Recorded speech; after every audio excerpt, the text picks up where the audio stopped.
So we're going to start with what we mean by insiders. Okay? So here I have a definition of insiders. So insiders are defined as any person with authorized access to an organization's resources. And an insider threat is when such an individual uses their authorized access to wittingly or unwittingly do harm to an organization. So that's what we're looking at when we're talking about insiders. There are 4 different types of insiders that I think we need to consider. So the first one are self-actuated insiders. These are individuals who are disgruntled employees, basically, who then decide to do something nefarious to the organization because of where the organization sits within the mindset of the individual. So that's what we're talking about with self-actuated. We also have infiltrators. These are individuals who are placed in the organization for the sole purpose of trying to use their insider knowledge to exploit vulnerabilities. So basically what we're looking at here are organizations such as Al-Qaeda or terrorist organizations might actually help individuals get placed in positions such as TSA for the purpose of insider threat. So those are infiltrators. We also have coerced individuals. These are individuals who are basically blackmailed into either divulging information that they have or doing something within the organization as an insider with insider knowledge to be able to help either damage the organization or disseminate information. So if you think about this in the cyber realm, this could be, of course, stolen information or copyright infringement or property theft. But what we're going to talk about here is actually placing an object within a supply chain to be able to get something onto a commercial aviation flight. And last, we have susceptible. These are individuals who might have a problem with the organization. So imagine you have somebody who is expecting a promotion and they get passed up on the promotion. And now imagine that you have a group like Al-Qaeda who identifies this individual and notices that this individual is disgruntled based on their behavior, maybe their social media posting. And they also come to the realization that this person also is in debt and might be addicted to gambling. So this is an opportunity for Al-Qaeda or a criminal organization if they're trying to traffic narcotics. This is an opportunity for those organizations to then try to focus on individuals who might be susceptible to inducement for being an insider. And it's important to realize that there's not one size fits all. So there's often a combination of these different interactions between these types of insiders that we see in individuals. So what about radicalization? So where do we get this idea of insiders and radicalization? Well, one of the key differences between a terrorist organization and a TCO or a transnational criminal organization or a drug cartel is criminal organizations are profit-driven. They're trying to make money. Whereas terrorist organizations and other violent non-state actors are ideologically driven. They're motivated by some ideology to commit an act of violence. So when we're looking at the intersection between radicalization and insiders, it's important to understand that these are processes that places the individual in distinct contradiction with either society, in the case of radicalization, they hold extremist views, or the workplace environment, in the case of an insider. So when you have an insider, this is somebody who sees themselves within the organization as someone who is trying to either rebel against the organization or is disgruntled or has some sort of separation where they don't feel like they're a part of the organization. Oftentimes we see this in radicalization. So we see individuals who are radicalized extremists who also feel marginal, who often feel marginalized. They feel like they're not a part of society. And this is something that tends to be in existence in a lot of individuals who become radicalized and are susceptible to extremist ideologies. So insider development is a process, and we've actually done a lot of research at the Center on the organizational psychology literature to kind of lay out what this process looks like. It stems from a failure of social exchange. So if you think about that, there's a social exchange always between a company or a corporation or an organization and an employee, right? So there are these social exchanges with benefits and work and hours, and then the productivity of the employee. So we can view that very similarly as these sort of social exchanges that take place within a workplace environment. A little bit later in the presentation, I'm going to talk about these things called workplace catalytic factors, WCS, and we're going to talk about how those actually affect the propensity of there being insiders within an organization. So when you have failures of these social exchanges and breakdowns, it often manifests itself as counterproductive work behaviors. Again, we'll talk about what those mean. What are some of these counterproductive workplace behaviors that could be indicators that a company is more susceptible to having insiders than maybe another company? The objective of the insider is to reconfigure this imbalance.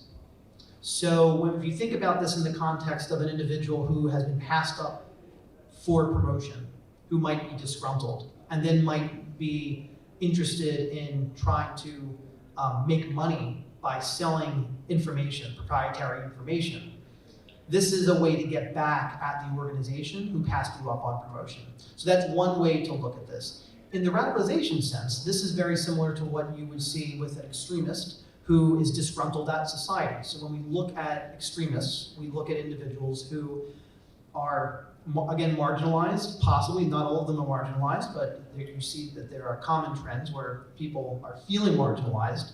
There's this idea within the social science literature of relative deprivation, when individuals feel like what they deserve and their expectations don't fit the reality and don't fit what they need. And that combination of the two, of what people expect and what they're actually getting from society in reality, can lead to these feelings of hatred towards society, which they can then drive, of course, extremist behavior. And then, of course, individual differences based on the individual, what their traits are, what their natural inclinations might be for risk-acceptant or risk-averse behavior. These can all also play a factor. So we're going to talk a little bit about how all of these get combined together when I talk about the tool. So let's talk about some radicalized individuals. So at the very end of this, I'm going to pose some questions about how this could be applied to ports or what the applicability might be to ports. But we have two individuals here. One is Major Nadal Hassan. Those of you might remember him. He was the perpetrator of the Fort Hood attack. So again, an insider. This is somebody who was a major in the armed forces who on Fort Hood base ended up killing, I think, 13 people. And as, again, this was an act of ideologically driven violence. And then we have Rajib Karim. Does anybody remember who Rajib Karim was? Now this was actually a thwarted terrorist attack. Do you remember? He was, British Airways actually. He was a British Airways employee who was in conversation with Anwar al-Awlaki, who was one of the, before he was killed in a drone strike by the United States, he was one of the primary spokespeople for the Al-Qaeda global Salafi jihadist ideology, and was also very active online in recruiting people from other countries to then conduct acts of violence in the name of global Salafi jihadism. So this is another example of somebody who we had as an insider who was actually employed by an airlines, and then this plot was actually stopped before there was able to do any damage, but the idea was he was possibly going to place some explosives on a flight as an insider. Yes? So when you went through the four types of insiders, or people who are can become insiders or threats, does your model account for, I mean, it sounds like all of these are pretty rational, but does it account for things like those people who have susceptibility based on mental illness or some, I mean, those are not really rational actors. So, and obviously they're susceptible, but is there someone to account for them as well? It's a great question. So the tool itself in the model assumes rationality, but it doesn't assume rationality in the same sense that we think of rationality when we think of behavioral economics. So decisions with how much money to spend, right? So you have the idea of, you know, is it rational to spend thousands of dollars on, I don't know, a gold-plated motorcycle, right? Like, is that irrational? Depending on what your finances look like, is that a rational decision? What we're talking about in this context is instrumental rationality, which is saying that as long as people have ordered preferences, so as long as they prefer A to B and prefer B to C, and therefore they must prefer A to C, as long as they have ordered preferences, then it fits the model that we constructed. So we assume that, and you can actually get around the issue of having somebody, let's say somebody is a psychopath or suffers from some sort of DSM disorder. If you have somebody along those lines, as long as at the time of them making these decisions, they have an ordered preference, then they're behaving rationally according to their own preferences. So for us looking at this, it might seem totally irrational, right? So we might look at this and say, oh, why would anybody, and this is a common in the literature with suicide bombing, how would anybody want to be a suicide bomber? Well, it's actually perfectly rational in an instrumental sense when you think about what the preference ordering is of the individual. So it's a really great question. So we do take that into consideration within our methodology because we assume instrumental rationality. Yeah. Any other questions? Sorry, an interruption. No. This is great. I wanted to make this more of a as I go through the slides. If any questions arise, please feel free to jump in and ask me while I'm on the slide. Yeah. So if they're technically outside the box, they're not rational, all this is sort of thrown out in a sense. Yeah, okay. Oh yeah, well, so we assume rationality for everyone. So everybody falls in the box. Right. It's a bit of a, it's not a tautology. Right. But it's basically a way to be able to model this. Sure. So when we talk about rationality, we're talking about it in an instrumental sense, not a behavioral sense. So even somebody who suffers from psychopathy falls into our definition of rationality because they're making decisions based on what's in their own head, what's in their own head as far as what their preference ordering could be. The only way it doesn't is if you break the transitive property, right? You have people who prefer A to B, and prefer B to C, but somehow prefer C to A or something like that, right? And that doesn't make sense. But those people, even when you ask them, so you prefer to do this to that other option A to B, when you ask them about this, most people, even those who might be considered, classic psychopath or something along those lines, they recognize that there's something that is incongruent within their thought process. People who don't have the capacity to even recognize that, that would be something that the model doesn't take into consideration in instances where there's an ongoing debate about what instrumental rationality actually means in a modeling sense. But if we assume instrumental rationality, then we can make that assumption. Yeah. Is there any type of statistics of how many either employees or how many people inside an organization usually, whether they act up on it or not, have this type of radicalization, thought or behavior? Tendencies. Yeah, that's an excellent question. It's one that we wish we had more data on. As far as trying to identify individuals without any sort of, that do have extremist beliefs, it is challenging without any sort of external indicators. So we see social media postings. In some cases though, you have individuals, especially the infiltrators. The infiltrators are there to be undercover. So there could be operatives who are trained by a group like ISIS or Al-Qaeda who are trained to act like liberal, free speech promoting members of citizens of British or American or society or whatever maybe where the country is. They could actually be there trying to pretend, look like that they don't have extremist beliefs for the sole purpose of deceiving individuals to get through the hiring processes to be an insider. As far as actual data, I don't know of any data sets out there that exist that look at individuals who have not been identified by some sort of action, who have some sort of radicalization or radical beliefs within corporations or companies or organizations. And how easy is it to, like, for example, get someone that was, that you were able to see, hey, this person has, whether it's by an actor or not, they have that thought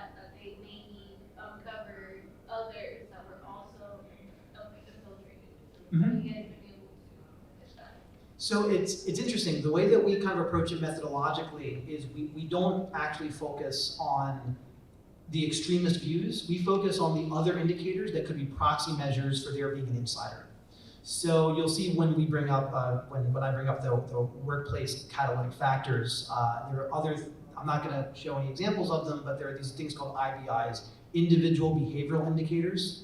Things such as showing up to work late, not respecting the rules of security at an office, all of these different individual behaviors, getting into fights with colleagues, just being openly disrespectful to bosses, consistently complaining about how much you hate the organization. Certain behaviors could be indicative of somebody who is susceptible to being an insider. We don't actually look at any of the extremist ideologies or views. We just look at, could there be insiders? It's mostly focused on, if you think back to the infiltrator versus, if you look at the difference between coerced, susceptible, infiltrator, there could be somebody who is coerced, who is not a global Salafi jihadist. There could be somebody who is blackmailed into placing a bomb on a commercial flight who has no sympathies to ISIS or Al-Qaeda, but Al-Qaeda and ISIS are able to find the pressure points for this individual to blackmail them into putting something onto a flight. So our model looks at those individuals. So we want to try to take a holistic approach. So we don't just focus on the individuals who are radicalized or ideologically driven. We look at the whole pool of possible insiders who might be showing behaviors within a certain workplace context that could be indicative of them being coerced or susceptible. Does that answer your question a little bit? So understanding the insider threat, so I kind of just touched on this. It's a holistic understanding of all different types of insiders, but also looking at the vulnerabilities in the context. So I'll explain kind of what that means with the vulnerabilities. What we need to do is continue to update this. So one of the important things about looking at insider threat is knowing how the threatscape is changing. So continually updating what's going on in that world is important for any sort of insider threat mitigation tool or program that a company and organization might decide to implement. And you want to kind of try to anticipate these pathways. So we take a layered approach. This will make sense in a second once I show a picture of what we mean when we talk about different layers of threat. But what we really want to do is we want to overlap a bunch of different layers in what we call an operational process model. And then this will be something that we're able to then combine together to be able to give us some tools to be able to help mitigate these threats. Also, I should point out, I keep saying we, this is a force of habit. My colleagues who I worked on this project with, the original principal investigator, Gary Ackerman, up at SUNY Albany, and my colleague, Kirby Tinsley, were extraordinarily important to this project as well. So I'm saying we to also incorporate them. So let's talk about, so that's a little bit of background of insiders and radicalization. Let's talk about the tool itself. Okay, so this is called KTAT. It's the Cargo Aviation Insider Threat Assessment Tool. So it's a methodology that was specifically focused on trying to prevent an item to be placed in the supply chain for commercial aviation. The specific task was to try to figure out how to get a radiological and how to prevent a radiological and nuclear device being placed in the supply chain by a violent non-state actor or a terrorist organization. The reason for that was because the DHS sub-agency who funded this research was interested in RM materials. So that was the reason. But the methodology can actually be expanded to items that are not just RN items, but any sort of consignment that an actor might want to place into a supply chain for the purpose of doing damage to a commercial flight. So we'll talk about kind of the ways that this can be applied to ports in a second. So the focus is, again, insiders and terrorist organizations, and we'll explain in a second how we combine all these layers together. And one of the things that we do is we map out the supply chain, and then we use those as nodes, and then map multiple layers onto those nodes to then be able to give us an assessment of the vulnerabilities at different points in the supply chain. it's important to understand that this tool itself is focused on prevention, not detection. So there are some really interesting insider threat detection tools out there. But I'm using the term, and I've used the term a few times already, mitigation. So we're looking at prevention efforts. We're not trying to detect an individual insider. So this tool is not designed to look at a single person and point to that person and say that person could be an insider. It's supposed to be preventative by looking at the entire supply chain. So here's the multi-layered approach that we take. So what we do is we take these individual behavioral indicators, these WCFs, workplace catalytic factors, and the adversary behavior profiles, and we combine them together and map them on to the supply chain. So this is just a notional supply chain. You'll see right here at the bottom, we have just kind of a 3-node supply chain, from initial entry to consolidation to then in flight. We actually identified 13 different nodes along this path. There'll be a more in-depth picture in a second that I can show you of how this is mapped out.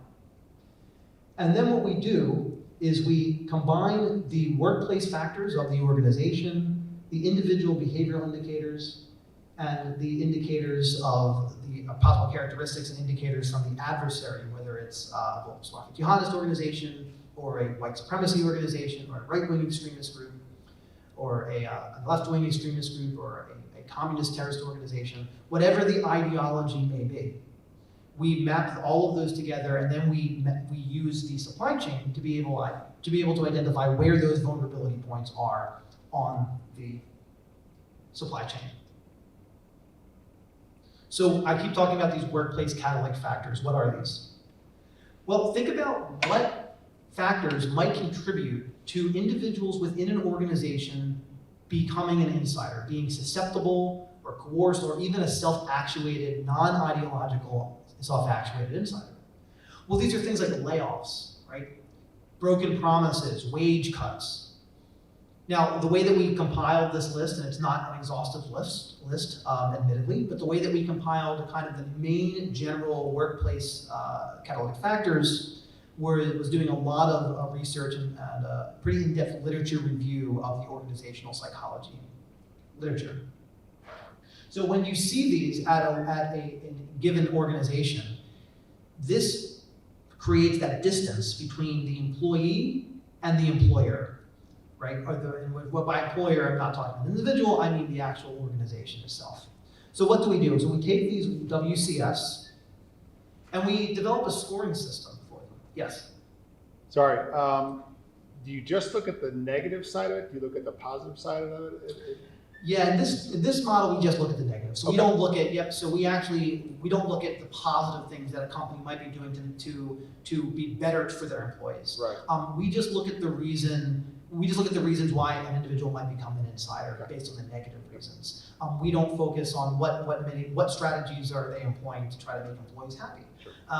But what you could do is if you're looking at workplace catalytic factors and you've had broken promises, one of the other dimensions that we'd like to add to the tool, because this is still a prototype, what we'd like to add to the tool is a way to be able to adjust what were the mitigation efforts within the organization to try to reduce the effect of these broken promises or these wage cuts. So if there's an organization where there's a massive wage cut or layoffs, what does the organization do to try to appease and make their employees happy and not want to turn against the organization?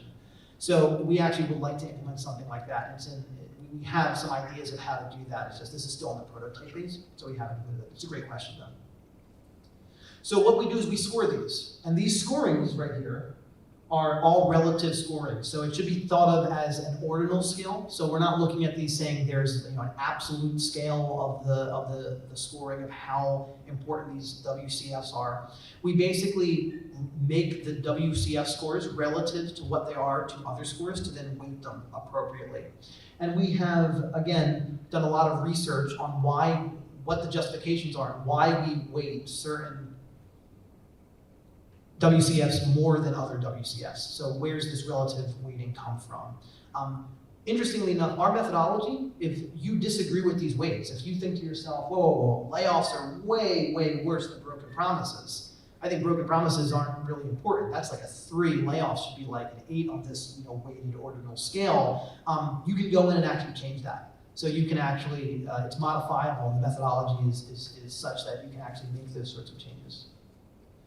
I'm not doing a great job of allowing us time for questions. However, we have been doing questions throughout, so I feel like as long as we're still on track.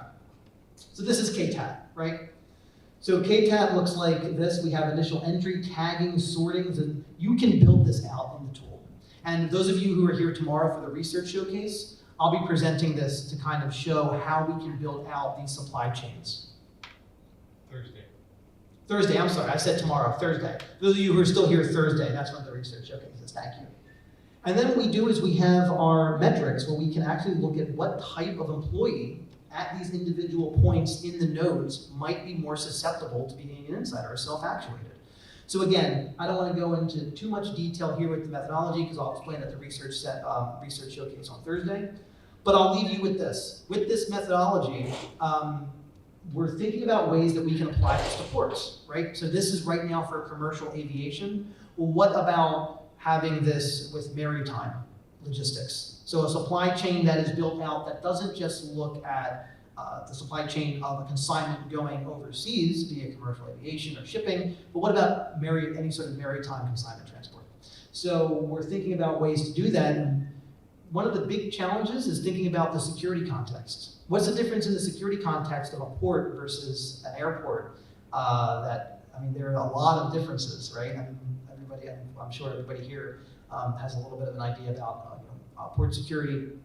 Probably much more than me. My background's in social science, and some of the math here, I have very little knowledge when it comes to port security. I have substantially more knowledge with airport security thanks to this project. But yeah, what are those similarities and differences that we can apply a similar methodology? So I'll leave you with that, and this panel, I think, hopefully at the very least, gives you a reason to come by the research showcase on Thursday.